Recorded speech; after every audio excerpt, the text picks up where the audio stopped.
enregistrer. Oups. Voilà, c'est bon. Donc on attaque et moi il est 59, je vais connecter l'appareil.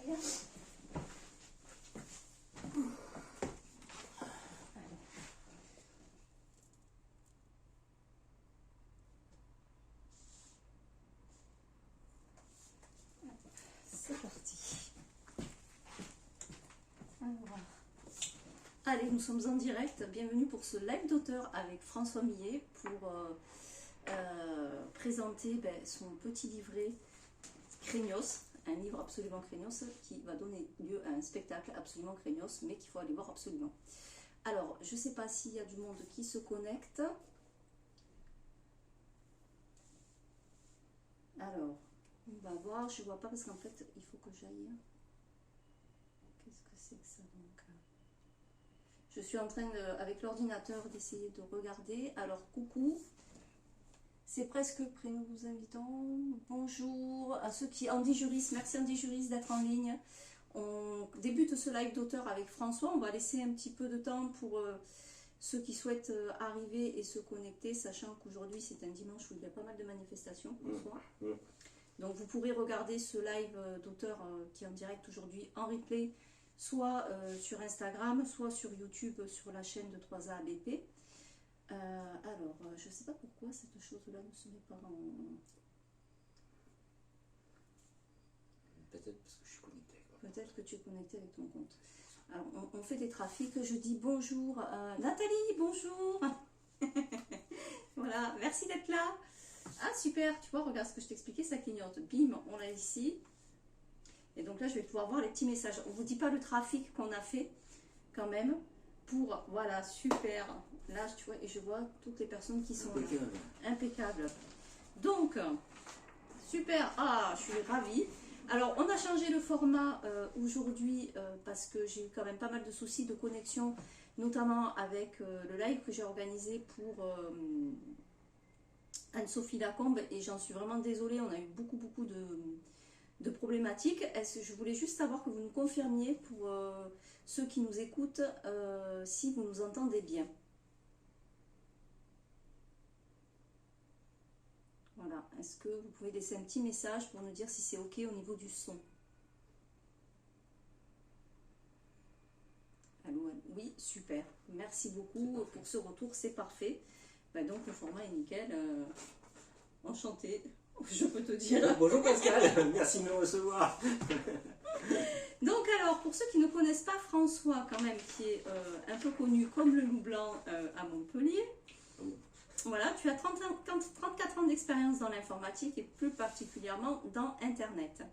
Alors, tu es passionné d'informatique, hein? Est-ce qu'on peut dire que tu es un geek? Non, pas jusqu'à ce point-là. Pas jusqu'à ce point-là. Non. Ouais. Non, quand même pas. Et tu es passionné d'écriture et tu as la chance d'avoir plusieurs casquettes et plusieurs cordes à ton arc. Et tu as vécu plusieurs vies professionnelles. Alors ça est riche et passionnante et ça il faut vraiment le dire.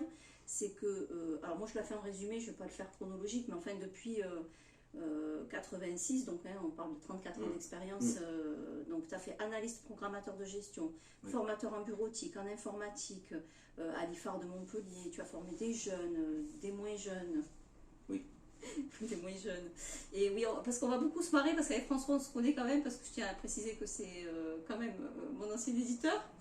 Et donc on a quand même, on est sur le même niveau d'humour. Voilà. Toi tu as un degré supplémentaire que le mien. Donc tu as un parcours, tu as créé des sites internet, notamment créateur du webmaster de Ancher, Logitech.com, qui sont des sites de téléchargement. Oui. Alors ça, il y a très longtemps, oui. Tu peux nous expliquer en quoi ça consiste? J'ai créé ça fin 89, en 90. J'ai monté ma société et à l'époque je programmais des logiciels qu'on appelle soit des freeware, soit des shareware. C'est le terme qui est utilisé, qui sont des logiciels qu'on distribue soit gratuitement, soit qui sont donnés en libre essai.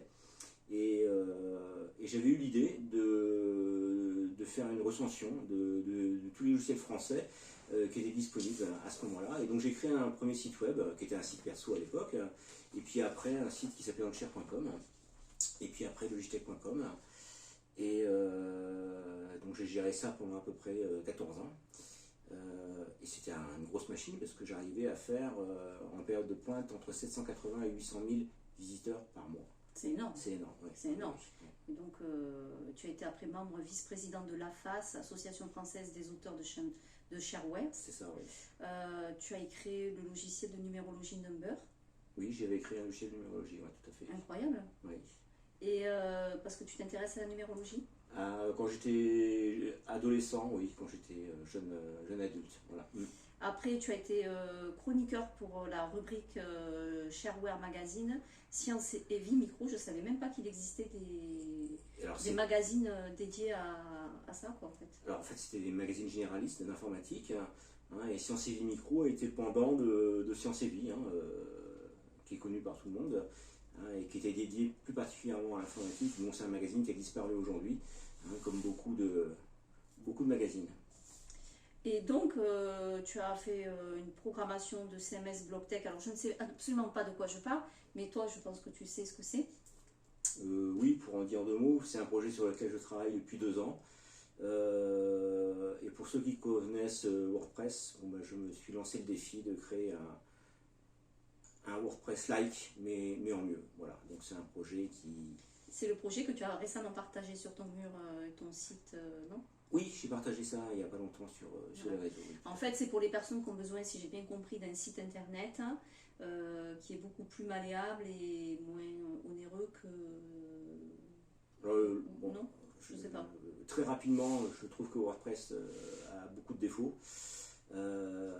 Et donc j'ai créé un produit qui est tout en un, où il n'y a pas besoin d'installer ce qu'on appelle des plugins, des thèmes ou d'autres accessoires. Donc tout est intégré dès l'origine. Voilà. Donc finalement, après ta grande aventure Tapuscrit, où tu as monté ta maison d'édition, oui. Puis tu as créé ta librairie donc à Montpellier, Oui. là aujourd'hui tu reviens sur tes premiers amours. Oui, oui. Enfin, oui. Premier, tu gardes oui. quand même oui. l'écriture oui. et puisqu'on a tous les ouvrages ici de François. Et donc en tant qu'auteur, tu as quand même, enfin au niveau de l'édition, tu as créé Tapuscrit. Il y a eu la grande aventure de la librairie de 2018 à 2020. Oui. Bon, le Covid a eu raison de la librairie projet, oui. et du projet général qui était quand même un très très beau projet et pour lequel enfin, on était tous très investis autour de toi. Et tu as aussi créé un petit, alors je ne sais pas comment le dire, pour les éditions Via Domitia, qui est une... Alors, en fait... c'est une maison d'édition dédiée au haïku. Voilà, mon ami Christian Kosberg a créé une maison d'édition qui s'appelle Via Domitia, et qui publie beaucoup de haïku, mais pas que. Il y a aussi des recueils de nouvelles ou d'autres genres littéraires. Et la plupart du temps, c'est moi qui m'occupe de faire les maquettes des livres. Voilà. On travaille pratiquement toutes les semaines ensemble. Oui, d'ailleurs, tu as créé plus d'une centaine de maquettes là aujourd'hui. Voilà. Et si vous voulez un petit peu de pub au passage pour Christian, oui, c'est ça. C'est via-domitia.fr sur internet. Et c'est des livres de très grande qualité. Oui, et puis, enfin, moi j'adore les haïkus. Un de mes préférés, c'est le blues de l'asticot et ses problèmes de vers solitaire. Voilà. Ou alors j'ai inscrit mon Rottweiler à un stage de lâcher prise. Oui, c'est pas mal. Et je l'ai codé par cœur. Donc alors, mais toi quand même, on va te présenter pas que en tant qu'informaticien, j'aimerais présenter et partager avec les internautes ton travail d'auteur. Donc tu as écrit en 2015 le journal d'un anarchiste désabusé, voilà. Qui est un essai politique. Hein. Oui. Alors, est-ce que tu peux nous en dire plus? Parce qu'il y a d'autres ouvrages. Hein. Alors en fait, ça se lit. C'est un programme politique, oui, on peut dire ça. Et on peut lire les sujets dans n'importe quel ordre, mais qui a la particularité de tourner autour du concept du revenu universel. Voilà. Et aussi d'une société qui serait anarchiste, mais au sens politique du terme, et non pas anomiste, c'est-à-dire le grand n'importe quoi, ce qui n'est pas le cas de l'anarchie. Donc c'est un programme politique et je me suis amusé à tirer le trait de cette idée du revenu universel et de l'anarchie jusqu'au bout pour voir ce que ça donnait. Et voilà, c'est un livre qui est très intéressant, moi je l'avais lu. C'est pas inintéressant d'aller au bout des idées, même si ça peut paraître farfelu par moments. Mais je l'ai relu il n'y a pas longtemps parce que là j'ai fait un petit retirage de quelques dizaines d'exemplaires. Et je me disais en le relisant que je le republierais bien aujourd'hui, qu'il était toujours adapté à l'époque dans laquelle nous vivons, que je rajouterais simplement 2 petits paragraphes, mais c'est tout. D'accord.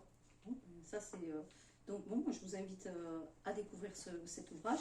Après il y a le mot de la fin, donc en 2018, suivi du libraire en 2022, qui est, alors ce sont vraiment des nouvelles en fait. Après ce sont des recueils de nouvelles. Oui. Voilà. Où il y a Couillonnade en ré mineur. Alors là c'est vraiment de l'humour parce que François enfin, on va parler du rire tout à l'heure, mais l'humour c'est ta seconde nature. Un peu quand même. Oui. J'ai bien conduit. Après nous avons Complainte. Donc c'est à paraître par contre, hein, oui. Complainte, qui est un ouvrage de poésie. Voilà, puisque François écrit aussi de la poésie. Et il écrit aussi des spectacles de one-man show. Donc, enfin de two-man show, parce que vous êtes 2 sur scène. Oui. Et c'est édité aux éditions Ubicart. Oui. Voilà. Et donc tu mets One Man Show, mais moi je mettrai Two Man Show, puisque vous êtes 2. C'est un spectacle en fait, donc que tu joues toi, et aujourd'hui tu l'as présenté 2 ou 3 fois sur scène, hein, et tu le présentes avec ton épouse. Oui. Voilà. Mais c'est un spectacle, s'il y a des comédiens qui sont intéressés pour jouer ce spectacle, il y a matière. Oui, tout à fait. Très très bonne matière, avec des jeux de mots juste truculents, un peu trash de temps en temps. Oui. Et moi, enfin, c'est vraiment un texte que j'aime beaucoup parce que c'est un humour qui est fin, avec des jeux de mots. Alors, je voulais te le présenter plutôt un peu à la De Vos, entre De Vos et oh mince, ça y est, Alzheimer, mon ami, qui est mort d'un cancer. Pierre Desproges. Ah, Desproges, oui. Voilà. Oui, donc oui, voilà. Desproges, justement par rapport à ça, ouais. je voulais savoir, toi qui étais dans ton humour et dans tes jeux de mots, dans ton écriture, notamment dans l'humour, tes mentors. Alors, De Vos, oui, parce que il joue beaucoup avec les mots. Oui. Parce que c'est un grand poète. C'était un artiste qui était multiple, parce qu'on le revoit sur scène en train de jouer de l'accordéon ou d'autres instruments. Et puis ce que j'adore quand on joue avec les mots, c'est que souvent, du coup, on ne s'attaque pas à des gens. Donc c'est un humour qui ne fait pas forcément mal à une catégorie particulière de population, etc. Donc c'est un humour que j'adore. Oui. Oui. Et bizarrement, tu m'as cité aussi Pierre Desproges. Pierre Desproges, qui lui faisait un humour satirique, noir, mais que j'adore, parce qu'il allait au fond des choses justement. Et oui, je pense qu'il y a pour moi en fait, j'ai reconnu un condensé des deux dans ton écriture. Les deux m'ont inspiré. Et les deux enfin, en tout cas parce qu'il y a un côté sombre, à la fois sombre, trash et poétique. Oui. Et c'est pour ça que j'apprécie beaucoup ce spectacle et ce livret, où tu relis, même quand tu le relis, c'est un peu comme quand tu lis mince, notre ami de Pézenas, lui à la Waïl. Excusez-moi, aujourd'hui je suis Alzheimer. La maman des poissons. L'auteur de La maman des poissons, elle a l'œil couron. Oh là là, aidez-moi, au secours. Bon, c'est pas grave, ça te reviendra en tout cas, ça me reviendra après. Moi, ma question, c'est donc comment tu es venu, toi, à l'écriture comment on va à l'écriture quand on vient de l'informatique? Alors, l'écriture est venue très Avant tôt. Ou après? La première nouvelle, qui est dans ce recueil, j'avais peut-être 18 ans. Ah, quand même. Oui. Qu'est-ce qui t'a amené, qui t'a poussé vers l'écriture? Est-ce que ça a été quelque chose qui a mûri doucement, ou tu avais besoin d'écrire et de lâcher les mots? Je pense que c'était une façon de m'évader intellectuellement, un besoin de rêve. Voilà, ça m'est venu comme ça, spontanément, oui, comme un besoin. Voilà, c'était un besoin, et donc je me suis mis à écrire. Alors, on va pas dire que j'ai beaucoup écrit, parce qu'il y a eu certaines périodes pendant plusieurs années où j'ai pas écrit, hein, mais j'ai toujours gardé ça en moi. Et quand j'ai pu, par moments, me remettre à l'écriture, moi, à chaque fois, ça a été avec un grand plaisir. Est-ce qu'on peut considérer, quand tu crées un programme informatique, c'est une forme d'écriture aussi quelque part? Oui, tout à fait. Oui, oui, oui. Qu'est-ce qui se passe quand tu crées un logiciel? Ben, il y a un processus créatif Il y a un processus créatif. qui, pour moi, mais ça n'engage que moi, hein, est proche quelque part de l'écriture de prose ou oui, oui, oui, oui, oui. Ah, c'est intéressant aussi de le voir comme ça, parce qu'en fait, ce qui est intéressant, c'est le processus créatif. Qu'est-ce qui t'amène à? Et quand tu écris, par exemple, là aujourd'hui, que tu commences à écrire un texte, est-ce que tu connais déjà la fin, ou tu te laisses complètement porter, voire manipuler par tes personnages? Non. Parce que là, Craignos, il est rare que je connaisse la fin. En général, c'est assez spontané, assez fulgurant. ouais. Et je me lance dans l'écriture et c'est très rapide. Ouais. Donc je ne connais pas la fin et comme tu le dis, je me laisse porter par les personnages et par l'histoire. Est-ce que l'humour et la poésie, pour toi, sont intimement liés, ou ça peut être, ou c'est deux choses complètement différentes? Les deux, parce que il y a de la poésie qu'on va qualifier d'académique, Ouais. mais qui est magnifique, qui est très belle, et qui n'a pas d'humour, mais qui est belle. Voilà. Et puis j'adore aussi, effectivement, les poètes ou les poètes de l'impossible, qui manient aussi l'humour à travers leur poésie. À travers leur poésie.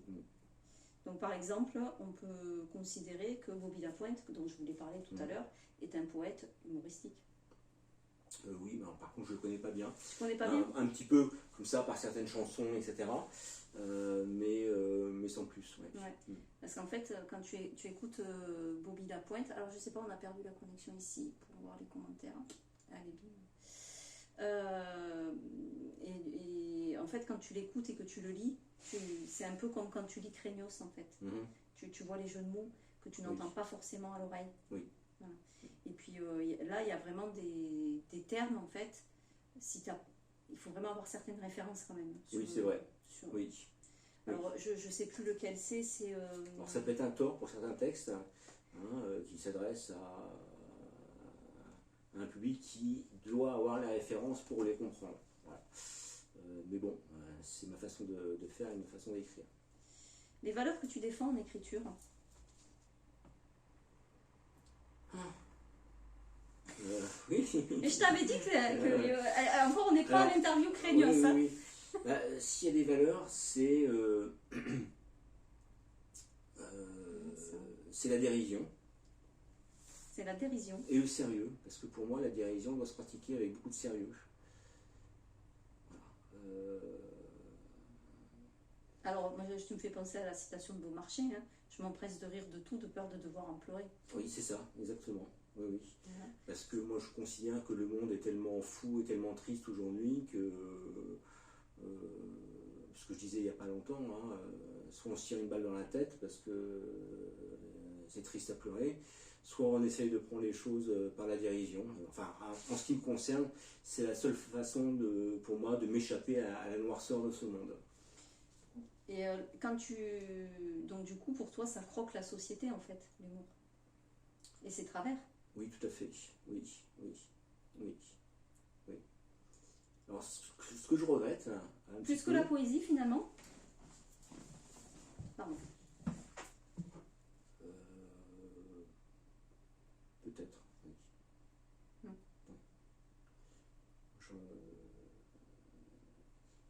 exercice que j'aime beaucoup, c'est le dessin humoristique. Ouais. Et les dessinateurs humoristiques, vraiment, ont une qualité qui est extraordinaire. C'est en quelques mots et un petit dessin, amener les gens à réfléchir sur des sujets qui sont très graves. Et au-delà du trait d'humour, voilà, derrière, il y a une grosse réflexion sur ce qui se passe en ce moment, sur l'actualité et sur les questions à se poser. Une question un peu étrange. La poésie, si la poésie devait avoir une couleur, quelle serait-elle? Ah, je t'avais prévenu. Noir et blanc. Noir et blanc. Pourquoi noir et blanc? Parce que c'est ce que je viens de dire. On peut voir les choses tout en blanc, tout en noir. Voilà. Et ça se passe comment si on les voit en gris? Ça, c'est quand on prend de la hauteur. Ça devient gris. Et l'humour, si l'humour devait avoir une couleur ou une saveur, Alors une saveur, ce serait quelque chose qui serait doux amer. Ouais. Voilà. Et une couleur? Voilà, la couleur, je sais pas vraiment. Noir et blanc, pareil. Alors, ce que j'aimerais, c'est que tu nous expliques, par rapport à ton écriture, est-ce que tu fais un lien entre le lecteur que tu es et ce que tu écris? Est-ce que tu es inspiré par ce que tu lis? Oui. Ou qui sont tes auteurs, les auteurs qui te marquent le plus? D'ailleurs, là, on a quand même le téléphone qui est posé sur des Stephen King. Il faut le savoir. Merci Stephen King pour ton aide pour supporter mon téléphone qui nous filme aujourd'hui. Alors, très tôt, gamin, j'ai été bercé par le fantastique, ouais. Un petit peu par l'heroic fantasy. Voilà, j'avais lu Tolkien quand j'étais gamin, par la science-fiction, par des auteurs comme il a écrit une version bien, l'Enchanteur, un auteur moderne. Alors là, non, j'ai plus son nom en tête. Par Dino Buzzati avec ses nouvelles qui sont pour le coup elles aussi un peu fantastiques. Dino Buzzati qui est aussi un auteur de théâtre. Oui. Et par donc là il y a effectivement ce livre là qui est posé, des auteurs de science-fiction aussi, comme moi aussi je perds les mots. Oui, alors aujourd'hui comme Van Vogue et comme d'autres qui ont bercé mon univers. Voilà. Quel est ton plus gros défaut en tant qu'auteur?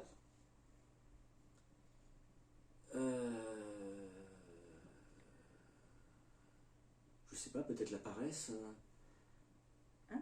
Oui. Oui, parce que pour le coup, en écriture, tu procrastines pas. Non, ce que je veux dire, c'est que j'ai tellement... Quand j'ai une idée, j'ai tellement le désir d'aller jusqu'au bout de cette idée que j'écris vite, très très vite. C'est comme une urgence? C'est une urgence, oui, tout à fait. Et là, ça se passe comment en fait? Parce qu'en fait, c'est vrai que des fois, quand on écrit, on est là, on se dit, ouais, on a son idée, je vais m'en rappeler, et puis en fait, on s'en rappelle pas. Oui, ça, c'est un gros problème. Et ça, c'est un problème où... Est-ce que ça te fait te lever, toi, dans la nuit? Ça m'arrive. Ça t'arrive? Oui. De te lever et d'écrire? Oui, d'écrire 2-3 mots sur un bout de papier, parce que autrement, je sais que le lendemain matin, je vais les oublier. Oui. Et ça t'est arrivé, par exemple, d'avoir... de noter ces mots sur ce petit bout de papier et de te dire le lendemain, mon Dieu, mais de quoi je voulais parler? Non, parce que ça rafraîchit la mémoire. Ouais. Et donc ça me revient instantanément en tête après, donc il n'y a pas de problème. Qu'est-ce qui fait que tu pourrais avoir un blocage en écriture? Alors ça m'arrive. J'ai des textes que j'ai écrits à moitié, voilà, qui sont restés en suspens, pour lesquels, pour le coup, on disait tout à l'heure, j'écris et je me laisse porter par l'histoire, les personnages, etc. Et puis la fin ne vient pas. Bon, on s'arrête. Voilà. Peut-être qu'un jour j'aurai une illumination et que je pourrai les terminer. Et après, il peut y avoir un blocage, c'est que l'écriture est liée à des états émotionnels chez moi. Et donc, il y a un certain moment de la vie où je vais beaucoup écrire, et puis d'autres, ça va être le calme plat. Et comment toi tu le vis, ça, ce fameux calme plat, ce blocage, etc. Est-ce que tu te mets la pression? Est-ce que tu dis c'est ok, ça va revenir? Non. Pas de pression, ça reviendra un jour. Okay. Non, mais c'est important parce que l'avantage de l'âge, c'est d'avoir vécu déjà à plusieurs fois ce genre de processus et de savoir que ça reviendra un jour. Mais tu es jeune. Et en fait, quand tu écris et que tu as cet état d'urgence, est-ce que tu penses que tu es en recherche de quelque chose en fait quand tu écris? Qu'est-ce qu'on cherche quand on écrit? Alors ça, je ne peux pas répondre à cette question. Je cherche rien parce que c'est quelque chose qui s'impose à moi. Voilà, c'est comme si ça descendait et ça se traduisait dans mon corps jusqu'au stylo. Tu es un alchimiste en fait, tu as l'énergie qui arrive et tu ressors. Voilà, donc j'ai cette fulgurance, cette idée qui arrive et il faut que je l'écrive le plus vite possible et aller jusqu'au bout de cette idée le plus vite possible. Mais par contre, après, est-ce que tu retravailles tes textes? Est-ce que tu les repeaufines? Combien de temps ça te prend? Est-ce que des fois c'est long? Est-ce que c'est facile? Alors c'est là où je dis que j'ai peut-être une petite paresse, parce qu'une fois que le premier jet est terminé, je vais beaucoup le relire et beaucoup le retravailler, mais dans un laps de temps qui est relativement court, de quelques jours, parce que je veux le partager le plus vite possible, et c'est peut-être trop court, ce laps de temps de quelques jours. Voilà. Et après, je retravaille beaucoup les textes, parce que moi, il y a un truc sur lequel je suis très sensible, c'est la rythmique et la sonorité des mots. C'est comme une musique. Oui. Alors, quand j'écris, moi, souvent, je relis, parce qu'il faut que ça ait du rythme et qu'il faut que ce soit agréable à dire. En fait, je me suis rendu compte il n'y a pas longtemps que les textes, quand je les écris, je les écris pour qu'ils soient lus à haute voix. Et qui soit agréable à entendre. Alors moi, ce que je dis souvent des fois quand je fais des relectures de textes, c'est ce qui ne s'entend pas, enfin ce qu'on ne voit pas au niveau visuel quand on relit. Tu lis à haute voix, mais ça saute aux oreilles. S'il y a un truc, il y a un mot qui accroche, qui n'est pas fluide, ça passe pas. Oui. Et de suite, il n'y a que Louis pour le. Oui, tout à fait. Et moi, souvent, je relis mes textes à voix haute parce que des fois, j'entends les répétitions, et ça, c'est pour ça que ce qui est intéressant dans ce que tu dis et que j'invite, en tout cas, les jeunes auteurs à faire ça, quoi, de se lire à haute voix pour se recorriger, en fait. Oui, tout à fait. Si tu devais partir en vacances avec 3 de tes auteurs préférés, avec qui tu partirais et où? J'adore mes questions. Peut-être pas avec Stephen King, parce que... Pourquoi? Parce que j'aurais trop peur. Oh non, ça va. Mais peut-être avec... Il est âgé maintenant. Peut-être avec Dino Buzzati. Ouais. Voilà, parce que voilà, il y a un univers qui est fantastique. Fantastique, féerique, voilà. Je trouve assez sympa. Tolkien? Peut-être pas. Alors, j'en ai parlé tout à l'heure, Van Gogh pour la science-fiction. Van Gogh. Oui. Ok. Ouais. Pourquoi Van Gogh? Pour la science-fiction, par rapport à quoi? Tu aimes ces toiles? Il y a une trilogie où même il y a 4 bouquins qui s'appellent Le Monde des... Ah, mais c'est un auteur. Des A ou des non-A. Oui. Je ne connaissais pas. Qui est pour moi magnifique. Voilà, et ça parle de l'anarchie aussi. Voilà. D'un système de société anarchique, et c'est ça qui m'intéressait dans ce qu'il a écrit. Qu'est-ce que dans tous tes livres là, tu défends des valeurs, parce que sur le libraire par exemple, tu parles aussi de beaucoup de spiritualité et notamment de réincarnation. Il y a des textes qui sont très beaux. Il y a des choses que tu veux défendre à travers ton écriture, même si ça vient d'une fulgurance. Hein. Oui. Alors, s'il y a quelque chose que je dois défendre, c'est l'altérité et le droit à la différence. Parce que je parle beaucoup des gens qui sont différents dans mes écrits, qui ont des problèmes psychiques, psychologiques, qui sont proches de la folie, qui ont du mal à s'intégrer à la société, à se faire comprendre, à se faire des amis. Et ça, c'est quelque chose sur lequel je suis assez sensible, et j'ai pas mal de textes qui parlent de ces sujets. Et alors du coup, ma question par rapport à ce que tu dis, et parce qu'en fait tu as cette fulgurance, parce qu'en même temps je regarde mes notes en même temps, et j'ai d'autres questions qui me viennent aussi en même temps. Quand tu écris, que tu as cette fulgurance qui arrive, est-ce que ça paraît facile comme ça en écriture, pour autant, tu vas défendre des valeurs dans tes écrits. Est-ce que tu aimerais des fois être comme des auteurs? Il y a des auteurs qui réfléchissent leur projet avant, qui font des plans, qui travaillent.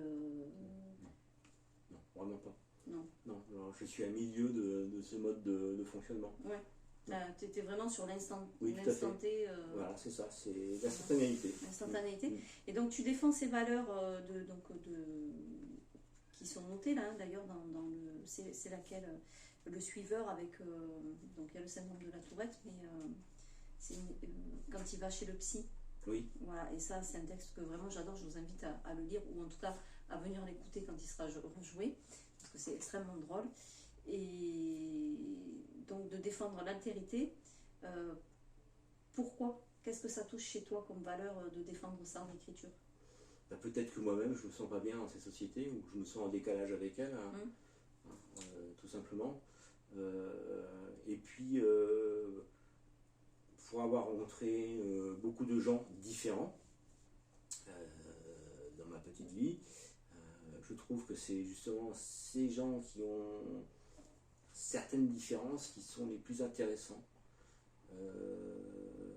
C'est le poète ou l'écrivain un peu fêlé qui, pour moi, est laisse entrer la lumière. Oui, exactement, voilà, c'est ça. Oui, pour moi, c'est ces gens-là qui sont les plus intéressants, même si des fois ils sont un peu énervants. En quoi ils sont énervants? Parce que les artistes sont toujours un peu énervants. Voilà. Tu es un artiste. Donc j'énerve aussi. Certainement, un petit peu. Est-ce que tu penses qu'il faut être forcément engagé en écriture? Est-ce que c'est toi, tu en fais une injonction obligatoire?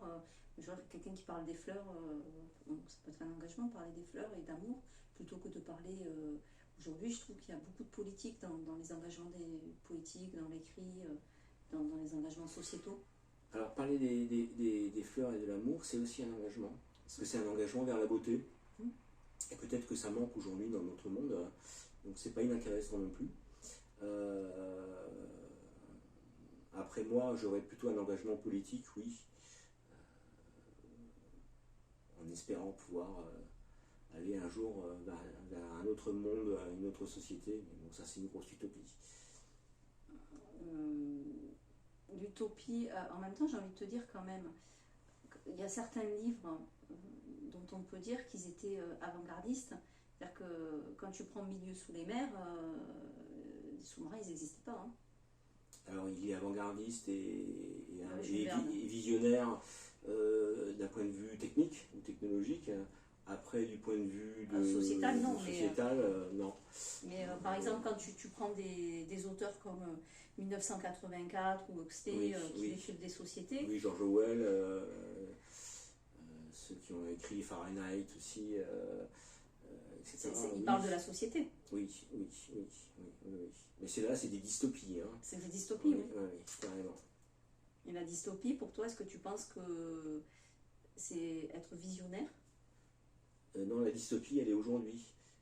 On vit dedans. D'accord. Bon, je pense, sincèrement. Voilà. Alors, sur l'interview Craignos, puisque là, je voulais savoir si tu préférerais écrire avec une main en mousse ou une main en paille. Ah, en mousse ou en paille? La paille, on peut la tailler et puis s'en servir un petit peu, peut-être comme un stylo à encre. Ouais. Et la mousse, elle tâche. Voilà. Tu préfères écrire ou parler? Moustache. Ah oui, oh, mais voilà. Très du bon. C'est nul. Oui, c'est la blague carambar. Hein. Oui, j'en fais aussi beaucoup et certains de mes collègues n'en peuvent plus de moi. Alors, écrire ou parler? Si je devais choisir? Ouais.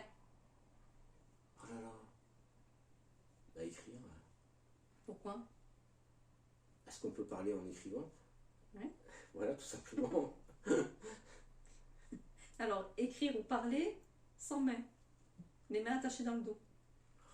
Il ne reste plus que la bouche pour écrire, hein. Ça reste un peu compliqué. Hein. C'est l'interview Craignos. Et je pense, au-delà de l'interview Craignos, à quelqu'un qui est formidable, qui est Stephen Hawking, qui était entièrement paralysé sur son fauteuil roulant. Un des plus grands scientifiques et physiciens du monde, et qui écrivait avec un genre de stylet qu'il avait dans la bouche. Et Voilà. d'ailleurs, en fait, il avait dit, hein, alors toi qui qui est dans l'informatique, puisqu'on sait aujourd'hui qu'il y a deux ordinateurs qui ont communiqué, on ne sait toujours pas ce qu'ils se sont dit, que quand la technologie, si elle devait réagir, ce serait contre l'humanité. Tu penses quoi de ça? Non, moi je n'y crois pas. Non, non, non. Parce que moi, ça m'a fait penser Terminator? ouais, Non, Terminator. non, non. Alors, on en parle beaucoup en ce moment parce qu'on parle de plus en plus de l'ordinateur quantique d'un côté, et puis de l'intelligence artificielle qui a fait des grands progrès. Hein. Moi, je pense que si on avait une inquiétude à faire, ou à avoir dans la société, c'est pas Terminator. Pour moi, ce serait un appauvrissement intellectuel de la société. Alors, je m'explique. Qui est déjà noté, hein, d'ailleurs. Aujourd'hui, déjà, les richesses sont accaparées par un petit pourcentage de la population mondiale.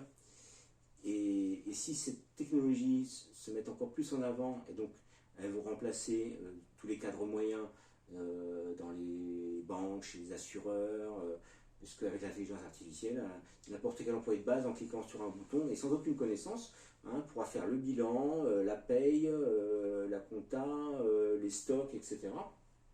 Donc on aura besoin de moins en moins de personnel Tu en parles déjà, ça, dans ton technique, livre. plus ou moins, oui. Et du coup, on n'aura pas besoin de former tous ces gens. Et donc, puisqu'on n'aura pas besoin de former, le système éducatif va régresser. Hein. Et ces technologies qui sont très avant-gardistes vont être aux mains d'un pourcentage encore plus petit que ceux qui ont le pouvoir aujourd'hui et l'argent. Hein. Et c'est ça qui m'inquiète demain, c'est que ces technologies soient dans les mains d'un tout petit pourcentage de la population, encore plus petit que les riches aujourd'hui. Qu'est-ce que tu penses de ChatGPT au niveau... alors, parce que c'est quand même une problématique, enfin, entre guillemets, ça dépend comment on l'utilise, c'est toujours pareil, mais dont certains jeunes se servent, et notamment dont certaines personnes se servent aussi pour l'écriture. Alors, moi, je l'utilise parfois à titre professionnel, et je veux dire que les premières fois que je l'ai utilisé, j'ai été bluffé. Oui. Voilà. Après, c'est une pseudo-intelligence artificielle, parce que ça ne fait que ressortir des choses qui ont déjà été faites par d'autres, parce qu'il se nourrit de ce qui a été fait.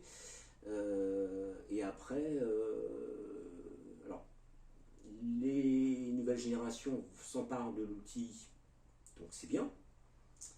Mais si tout le monde s'en empare et qu'il n'y a plus personne qui réfléchit et qui participe au process créatif qui va faire évoluer la connaissance de l'humanité d'une façon générale, ben là, il va y avoir un problème. C'est une conversation que j'ai eue il n'y a pas très longtemps avec une personne, et effectivement, c'est bluffant. Et en même temps, il faut être vigilant sur la créativité des personnes, puisque ça ne remplacera jamais l'imagination de l'être humain, qui est doté de sentiments tout à fait. et d'émotions. Le plat préféré de ton ami Craignos à l'intérieur, là, qui se fait suivre. Bah, il mange pas. Il mange pas? Non, ah si, il a forcément un plat préféré. Il a des plats préférés. Des plats préférés, alors, Voilà. vas-y. Ce midi, on a mangé un super couscous, on s'est régalé. Est-ce que c'est un peu toi, Craignos? Voilà. Oui, parce que sur la première de couverture, il faut savoir que c'est alors c'est Quincy. ton portrait. Alors ça a été croqué par Quincy, qui est un jeune artiste montpelliérain qui a beaucoup de talent. On ne le voit pas, mais en tout cas. Voilà. Donc merci à lui pour m'avoir croqué lors du salon du livre de Figrol. C'est très sympa. Et après, oui, il y a un peu de moi, mais dans tous les textes. Dans tous les textes. Un auteur ne peut pas dire qu'il n'y a pas quelque part un peu de lui. Toujours. Même à son corps défendant. Ne serait-ce que par son vécu, tout simplement. C'est quoi pour toi la juste mesure pour qu'un texte soit... comment dire, que le public s'approprie ton texte et que ton texte ne t'appartienne plus c'est quoi la juste distance? Bon, je sais pas quelle est cette distance. À la rigueur, je m'en moque. hein. Par contre, des fois, j'ai eu par le passé des réflexions de gens. Donc, pour le coup, j'avais écrit un jour un texte qui était totalement imaginaire, et la personne est venue vers moi et me dit on sent que c'est du vécu. Et ça m'a fait plaisir. Ouais. Parce que voilà, ça veut dire que j'avais bien fait mon travail. C'est bien. Voilà, et que ça avait, je sais plus lequel c'était, mais voilà, ça avait le goût du vécu, et donc voilà. Ah, donc ça, c'est un vrai compliment. Oui, parce que pour le coup, si c'est complètement imaginé, et que quand des gens te posent la question, c'est là où tu te dis c'est ok, et du coup, les gens se sont appropriés le texte. Est-ce que tu préfères lire ou écrire? Les deux, mon neveu. Et si tu devais choisir que demain on te dit, ben voilà, comme si je te dis on te prive d'un sens, là je te dis, à partir de demain, tu n'as plus le droit, si je te dis, voilà, écrire. Voilà. Parce que des fois je relis des textes que j'ai écrits il y a quelques années, je me dis tiens j'ai écrit ça, donc je pourrais, ah c'est super. je pourrais me relire quelques temps après en faisant comme une découverte. Quel est ton livre préféré et celui de Crénios? Parce que c'est un poète, Crénios, un poète un peu craignos, mais... Son livre préféré, je ne sais pas. Sincèrement, pour Crénios, je ne sais pas. Et le mien, ce serait peut-être... alors comme ça, j'ai un Hermann Hesse qui me vient à l'esprit, avec Siddhartha, voilà, qui est un livre sur la spiritualité, et aussi Le jeu des perles de verre, qui est aussi un autre livre, un gros pavé pour le coup, qui est aussi sur la spiritualité. Papier ou ordinateur? Les deux. Les deux. Ton meilleur souvenir tapisserie? Tapisserie. D'accord. Voilà, c'est un super tapisserie, c'est 2 ans, 2 années de folie pour moi. Mais alors, qu'est-ce que je me suis régalé, qu'est-ce que j'ai rencontré des gens intéressants, qu'est-ce que j'ai fait comme belle découverte, avec tous les auteurs qui sont venus, qui m'ont aidé, tu as fait partie, avec d'autres qui sont plus ou moins proches. D'ailleurs, je te remercie parce que tu as été le premier à m'avoir fait confiance dans avec voilà, les artistes qui sont venus exposer, qui sont venus faire des conférences, les gens qui vont participer à des ateliers d'écriture, toutes ces belles personnes que j'ai connues à Montpellier, voilà, je pense à Nathalie Bouly, à Jean-Marc, à Christian, aussi qu'on embrasse, voilà, tous ces gens-là que je ne peux pas tous les citer. Kalki, l'autre Nathalie qui avait exposé, voilà. C'est formidable. Ça a été formidable. C'était formidable. Est-ce que l'auteur est son propre psy? Oui, je pense. Quelque part, l'écriture procède à une sorte de psychothérapie. Chez Crénios, en tout cas, et peut-être chez moi aussi, je ne sais pas. Est-ce que ça t'est arrivé, par exemple, d'écrire un texte il y a plusieurs années, de le relire et te dire, bon sang, mais en fait, à l'époque, je ne comprenais pas ce que j'avais écrit, pourquoi j'avais écrit ça, et avec le recul, de faire le lien avec soit une situation, soit un événement Alors, je dirais ça d'un ensemble de textes. Ce que je disais tout à l'heure, je me suis rendu compte un jour que j'écrivais beaucoup sur l'altérité et la différence. Et ça, c'est quelque chose dont j'ai pris conscience il n'y a pas très très longtemps. Qu'est-ce qui t'en a fait prendre conscience? En discutant comme ça avec des gens, et je me suis dit tiens, ça c'est quelque chose qui est récurrent dans mon écriture et qui revient régulièrement, donc il faut croire que ça a un problème qui fait écho en moi.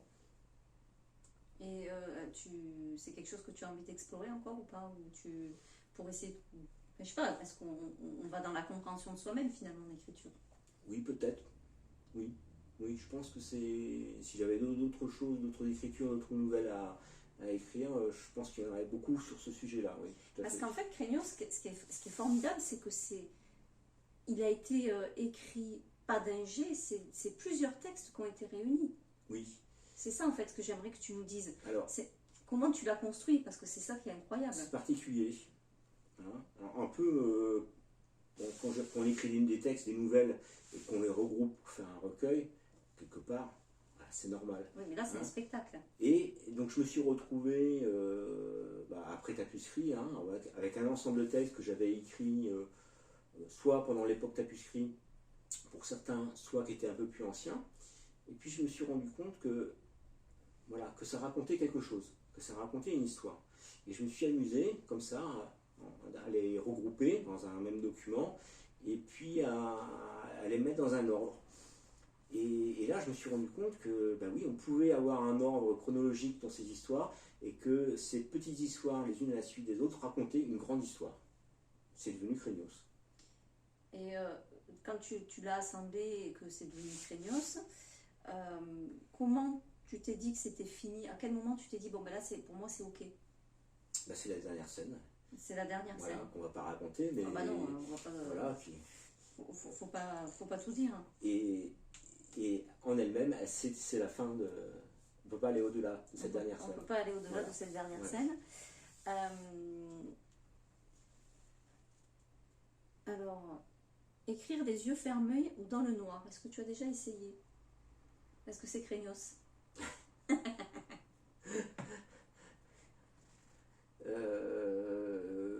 Oui, mais il est arrivé d'avoir des bouts de papier et des stylos à côté de mon lit et d'écrire dans le noir. Ça m'est arrivé, oui. Ça C'est donne deux, quoi? trois mots. Hein, Ça donne quoi au réveil? ça donne quelque chose de difficile à déchiffrer et il faut faire un effort pour se rappeler ce qu'on a voulu écrire. C'est l'inspiration quand tu nous tiens. L'émission préférée de Craignos? Alors, quelque chose qu'on regarde depuis quelque temps, qu'on re-regarde en famille, que mon fils a découvert sur Internet, qui est l'émission belge Striptease. Ah oui, c'est qui est excellent, c'est magnifique, excellent. qui sont des tranches de vie qui sont filmées avec très peu de demandes de la part de ceux qui interviewent, ils n'interviewent pas, qui filment. Hein. Oui, le film juste en fait. Voilà, c'est juste, on filme les gens Dans leur quotidien. dans leur quotidien sans les interroger ni quoi que ce soit. Et des gens qui pour le coup sont un peu toujours un peu hors normes dans la société, etc. Qui sont un peu loufoques, des doudingues. Et voilà, je trouve que c'est une émission qui est magnifique. Est-ce que Craignos pourra en faire partie de cette émission? Oui, je pense, oui. Oui, ouais. Oui, parce qu'en fait, c'est un poète décalé qui... Ouais, est-ce qu'on pourrait dire que c'est un poète décalé ou c'est un poète qui n'est pas poète en fait? Ou qui est dépoété? Alors, les deux. Ce que je répondais récemment à une interview sur FM+, là, avec Nathalie, elle me disait que j'étais poète. Je dis non, je ne me considère pas comme un poète, moi. Qu'est-ce qu'un poète alors pour toi? Parce que moi j'écris plutôt du texte court avec de la nouvelle ou des trucs humoristiques, hein, ou des aphorismes, etc. Il y a des textes poétiques, il y a de la poésie, hein, mais il n'y en a pas énormément. Donc c'est pour ça que je ne me considère pas comme un poète. Alors, quelle est ta définition de poète? Ah bah, c'est celui qui écrit principalement beaucoup de poésie et pour qui a cette facilité d'écrire de la poésie. Mais qu'est-ce que la poésie? Est-ce que la poésie, c'est pas parce qu'il y a quand même une dimension poétique dans ce que tu... Après, une prose peut être poétique. Oui, voilà. Il y a de la prose poétique, Oui. mais quelque part, il y a une dimension poétique dans ce personnage. Oui, tout à fait. Et finalement, la poésie, elle n'est pas forcément que dans la rythmique, ou dans l'écriture, ou dans le vers. Elle est, par exemple, on prend des œuvres, je ne sais pas si tu as lu Mathias Malzieu. Mathias Malzieu, pour moi, c'est de la poésie, c'est du roman, mais c'est de la poésie. Oui. Après, le personnage, Craignos, on peut le considérer de poète, mais dans le sens où dans la société, on dit de quelqu'un, oh, lui, c'est un poète, parce qu'il est un peu en marge de la société, parce que c'est un artiste, hein, il écrit, il est un peu dingue, voilà, donc en ce sens, c'est un poète. Hein. Il vit avec... oui, il a un regard complètement décalé. Alors, je sais pas, moi, j'avais envie que tu nous lises Le Suiveur. Ah bah, Alors, oui. je sais pas... Alors, le psychiatre, non, c'est ça? Non, attends. Que je trouvais ça, les docteurs sont des tarés. Non, c'est pas celui-là. Suivre, c'est pas celui-là? Allez, c'est Alors, la scène 11. C'est la scène 11. Ouais. Donc, François va vous lire un petit extrait du spectacle. Et après, on va reparler de... Alors, normalement, c'est une scène qui doit se jouer complètement déjantée. Hein, mais bon, là, je vais la lire. Vous avez vu, derrière moi, le type là, ça m'a fait 7 semaines qu'il me suit partout où je vais. Dans la rue, dans les magasins, dans le tram, et même chez moi aux toilettes. Mais c'est plutôt gênant, non? La dernière fois, j'ai bien essayé de m'y enfermer au plus vite, rien à faire. Quand j'ai refermé la porte, il était là à me regarder. C'est plutôt gênant, non? La dernière fois, j'ai bien essayé de m'y enfermer au plus vite. Rien à faire. Lorsque j'ai refermé la porte, il était là à me regarder. Un pervers que je vous dis. Alors, futé que je suis, j'ai imaginé un stratagème et j'ai changé de régime alimentaire. En mangeant très gras, avec beaucoup de chou-fleur, des radis, des flageolets. L'odeur était tellement pestilentielle que les voisins ont appelé l'assainissement, pensant que les égouts étaient bouchés. Mais mon suiveur, lui, il était toujours là, et pas gêné le moins du monde. Mes amis m'ont persuadé d'aller voir le psychiatre, car selon eux, je souffrirais de parano. Ils ont tellement insisté que pour leur faire plaisir, j'ai fini par prendre un rendez-vous. Quand je suis arrivé au cabinet, je me suis installé dans la salle d'attente. Et au bout de 5 minutes, il est arrivé en me disant « Au suivant ». Moi, j'ai pas bougé, en attendant que ce soit l'autre qui rentre. Mais rien à faire, le psy a insisté en disant « C'est à vous ». Et moi de rétorquer « Moi, je suis le suivi, pas le suivant. Le suivant, c'est l'autre. » Alors, il nous a fait rentrer tous les deux en disant « Je vous précède ». Là, c'est le bouquet. Maintenant, j'en avais un devant moi et l'autre derrière.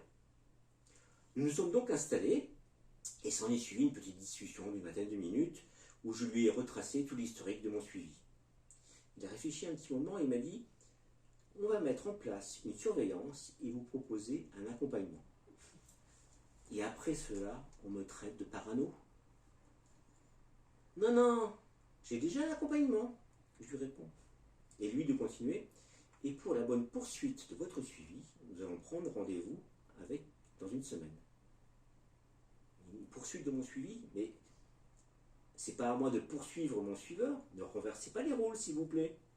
Et il me dit, je vais vous proposer une ordonnance. Ah, je comprends mieux. Si c'est une ordonnance qui me suit partout, c'est que je suis officier dans l'armée. Donc tout est normal, c'est pas la peine de s'alarmer comme ça. Et lui il me dit, mais votre ordonnance elle est imaginaire, qu'il me répond. Elle ne vous suit nulle part. Oui, mais si mon ordonnance ne suit nulle part, c'est une ordonnance de non-lieu, donc je ne suis pas coupable. Vous allez devoir suivre un traitement à la lettre. Du coup, je me transforme en suiveur.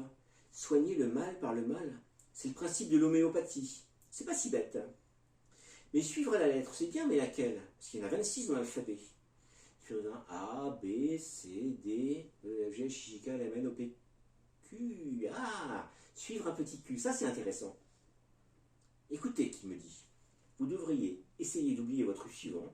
Cela occupe tellement vos pensées que vous en oubliez de vivre votre vie. N'aimeriez-vous pas suivre votre voie? Sachant que la vitesse du son est de 340 mètres secondes, cela risque d'être compliqué de suivre ma voie, non? Et lui me répond, je voulais dire suivre le courant de votre vie. Ça va être plus compliqué, parce que le courant c'est 300 000 km secondes. Mais c'est pas forcément idiot, car si j'arrive à aller plus vite que la lumière, je vais peut-être finir par me retrouver derrière mon suiveur. Merci docteur. J'étais loin d'imaginer trouver une solution à mon problème en me faisant suivre par un psychiatre. Suivre par un psychiatre. Je me pose une question, comment avez-vous fait pour me suivre avant que je vienne vous consulter? Comme par hasard. Et donc ce texte, moi que je trouve formidable, il t'est venu comme ça d'un trait? Oui. Oui. Alors, est-ce que tu es en état de conscience modifié quand tu écris, presque en auto-hypnose finalement? Ah, peut-être. C'est possible, oui. Oui. Alors, quand je me mets à écrire, je suis dans ma bulle. Alors, il ne faut surtout pas qu'on vienne me déranger. Hein, et oui, alors j'écris. Oui. Et là, celui-là, tu l'as écrit à l'ordi ou à la main? Ah, je ne me souviens pas. Mais certainement à la main. Ouais. C'est bien possible, oui. Alors, si vous avez des questions pour François, n'hésitez pas à les poser en dessous du... Bon, moi, j'ai perdu le film ici pour les questions, mais je les dirai là-bas. Donc, n'hésitez pas si vous avez des questions pour François. Et donc, Ubicart, est-ce que tu veux nous parler un petit peu de la maison d'édition qui te édite le livre Ben oui, alors c'est une autre maison d'édition, parce que tout à l'heure j'ai parlé de Via Domitia, donc là c'est Ubicart, qui est à Montpellier aussi. Qui est à Montpellier. C'est Jean-Claude Rivière qui s'occupe, avec Virginie Guillet, qui s'occupe de cette maison d'édition.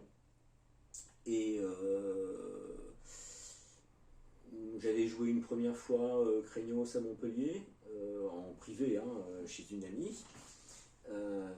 Après, tu l'as joué dans une galerie. J'ai joué dans une galerie et donc Jean-Claude m'a demandé si ça m'intéressait de publier le texte. Je lui ai dit oui, voilà. Alors, tu vois, il y a Brigitte Prados qui nous dit merci pour ton commentaire, c'est du Raymond DeVos. Ah bah merci. C'est chouette d'avoir des retours comme ça. Merci, merci. Voilà, si vous avez aimé le texte, n'hésitez pas. Après, pour ceux qui le verront en replay, n'hésitez pas non plus à laisser un petit commentaire. De toute façon, après, je vais taguer François, donc il le verra. Et donc, ouais, et là, tu l'as rejoué aussi à la Gazette Café. Oui, c'était l'invitation de Christian Malaplate, hein, de la Société des poètes français, et qui est aussi président de Radio FM+, à Montpellier. Oui. Et là, ton objectif aujourd'hui avec ce spectacle, est-ce que ce serait de le voir jouer par des comédiens dans un petit théâtre ou de le jouer toi-même et d'apprendre le texte par cœur? Parce que là, pour l'instant, c'est un texte que tu lis, tu connais pas tes textes par cœur. Parce que ça mériterait vraiment une mise en scène, en fait, hein, et une scénographie. Hein. Alors, les deux.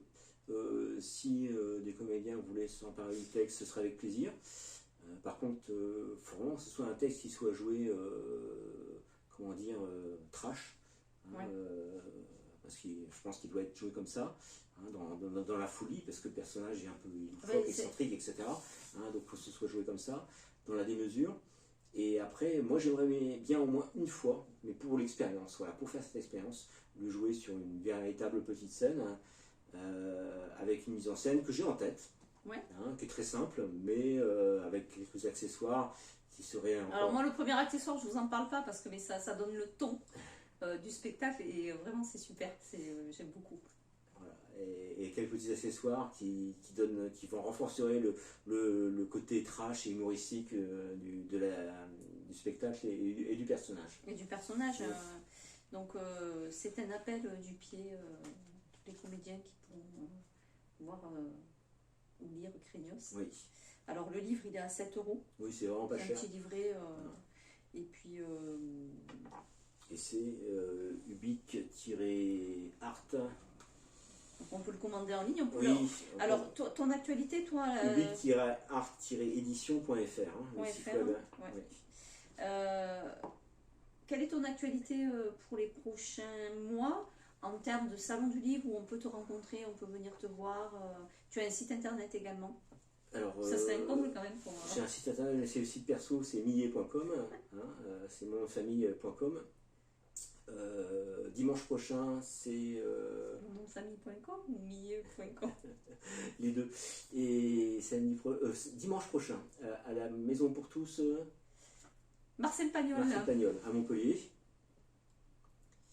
Oui, il fera des salons, oui, la semaine prochaine. Un salon donc... dimanche prochain. Dimanche prochain, voilà. Après, j'ai pas d'autres dates de prévues en tête. S'il y en a, je les mets sur Facebook, Instagram et mon site. Voilà. Alors Instagram, c'est plutôt tapuscrit en fait, hein, c'est ça? Oui, mais bon, c'est... J'y mets beaucoup de choses. Hein. Tu mets beaucoup de choses. Les aphorismes que je publie, ils sont sur Instagram. Oui, alors d'ailleurs sur les aphorismes, est-ce que tu voudrais finir avec un petit aphorisme et après un petit conseil aux jeunes auteurs? Tiens, celui-là j'aime bien. Je crois que je suis définitivement tombé du côté obscur de la farce. Voilà. Il n'y a pas de hasard. Oui. Bon, puis celui d'à côté parce que je le trouve succulent. Pinailleur, mais pas pour autant infidèle. C'est bon ça. Donc voilà, vous avez un aperçu des livres de François et donc je vous invite à le lire et à relire parce que de temps en temps, moi je prends celui-ci et t'as pas le moral, t'en viens, tu repars t'es blindé quoi. C'est nickel. Hein. Tiens, moi je suis tombée sur quoi aujourd'hui? Alerte info, on signale des attaques au harpon italien masqué, c'est bien connu, le mascarpone. Oui. Voilà, c'est que des jeux de mots comme ça. Donc vraiment, je vous invite à découvrir l'écriture de François, qui était beaucoup connu pour la maison d'édition et tout ce que tu as fait pour nous, parce que tu as quand même fait beaucoup de choses notamment pour moi, puisque j'ai été, la plupart de mes livres ont été édités chez toi. Et vraiment de découvrir l'auteur parce qu'il y a des textes qui sont truculents, qui sont poétiques, qui sont humoristiques, graves et en même temps plein d'espoir. Hein. Ça me fait penser à un petit truc que je voudrais dire avant qu'on termine. C'est que souvent, j'ai un regret. Hein, c'est que quand on fait de l'humour, les gens s'arrêtent parfois au trait d'humour et au premier degré. Et souvent, il y a, on le disait tout à l'heure, hein, pour certains autres humoristes, c'est une politesse on interpelle. Hein, derrière un trait d'humour, souvent, on interpelle les gens hein, sur une problématique de la société. J'essaye de les amener à réfléchir, à aller plus loin dans la réflexion. Et ce qui est dommage, c'est que les gens s'arrêtent souvent au premier degré, voient le trait d'humour, mais ne voient pas la suite. Et ça, je trouve que c'est un petit peu dommage. C'est vrai que c'est dommage. Et c'était qui disait que c'était la formule de politesse du désespoir ou qui c'est qui disait ça? Oui, je sais pas, mais effectivement, la formule existe, oui. La formule existe, hein, que quelque part, l'humour, c'est ça aussi. Et puis l'humour, c'est aussi de désamorcer certaines tensions. Donc par l'humour, c'est vraiment... et c'est quelque chose qu'on a en soi. Hein, voilà. Donc vraiment, en tout cas, il est 15h52. Nous avons respecté notre timing. On est trop fort, on est trop fort.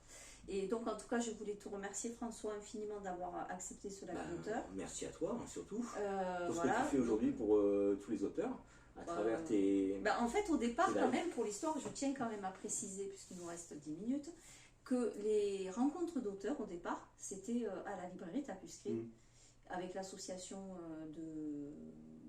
Les Amis du Tapuscrit. Les Amis du Tapuscrit, et avant, avec Bruno Odile. Bruno Odile de l'association, c'était... j'aurais dû dormir davantage ce matin, sauf que j'ai un chat à la maison et que c'est pas possible avec un chat. Donc Bruno Odile, avec qui, pour son association où j'avais commencé, il y avait eu un partenariat qui avait été fait, où j'avais commencé des cafés littéraires à la librairie. Après, j'ai continué pour Tapuscrit quand il n'était plus là. Et après, quand il y a eu le confinement, parce qu'il y a eu le confinement, il y avait un dernier live, une dernière rencontre qui était programmée, et donc on a dû fermer, tout était fermé. Et c'était avec le premier live que j'ai fait, qui était avec Livia Menzolt, Le bruit des pages. Voilà. Et c'était la dernière rencontre littéraire que j'avais fait pour Tapuscrit. Et puis après, j'ai continué quand j'avais créé 3A ABP, et j'ai continué à faire là-dessus, en me disant, pourquoi pas, le format est sympa, c'est assez confortable quand on a du réseau.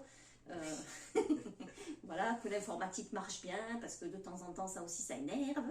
Et voilà. Donc, en tout cas, un grand merci à tous de nous avoir suivis aujourd'hui. Merci à ceux qui nous verront peut-être plus tard sur les réseaux et qui nous regarderont après. Ou sur les salons, venez nous voir. Voilà, venez nous voir sur les salons parce que on aime avoir de la compagnie. On est des animaux de compagnie, on a des animaux de compagnie, mais on aime aussi la compagnie. Voilà, donc tout ça avec beaucoup d'humour. Un grand merci et puis à très très bientôt sur les salons en direct, sur Instagram, sur YouTube, parce que vous pouvez aussi voir cette vidéo sur YouTube et la partager. Voilà, pour faire découvrir les écrits de François. Et la semaine prochaine, je recevrai Harmonia Le Maître pour ne le dire à personne. Donc, il ne faut pas le dire. Mais il ne faut pas le dire. Voilà. Donc, c'était... Ne le répétez pas. Hein, ne le répétez pas. Voilà. Bon, on vous dit à bientôt. Merci beaucoup. Je vais...